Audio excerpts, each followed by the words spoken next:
Today I'm going to teach you how to get better at your hammer-ons and pull-offs. Step 1, grab your guitar.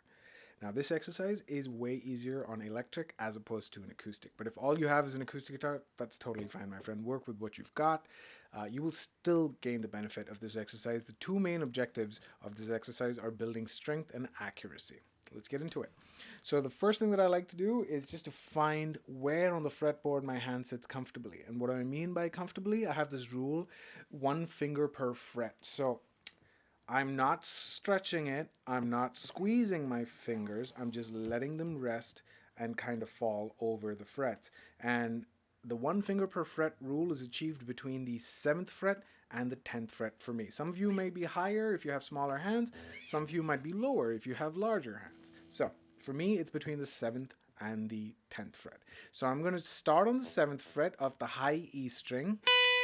I'm going to hammer on to the 9th fret of the high E string, and then I'm going to hammer on to the 10th fret of the high E string, and then pull off back to the 9, and then pull off back to the 7.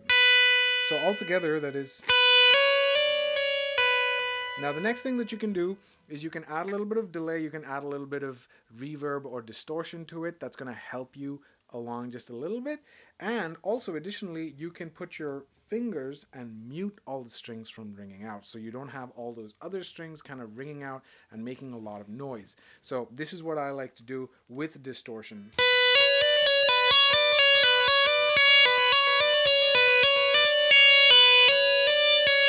So remember, 7, 9, 10, 9, 7.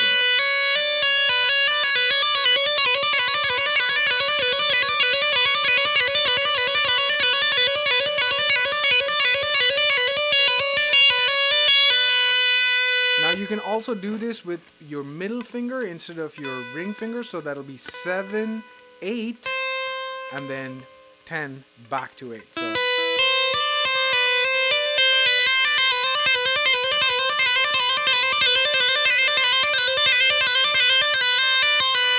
now you can also move this to other strings. So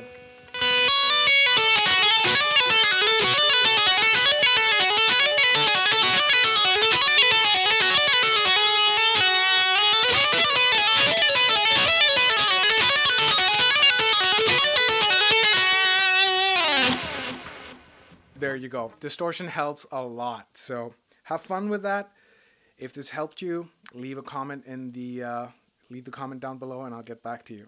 I'll see you in the next one.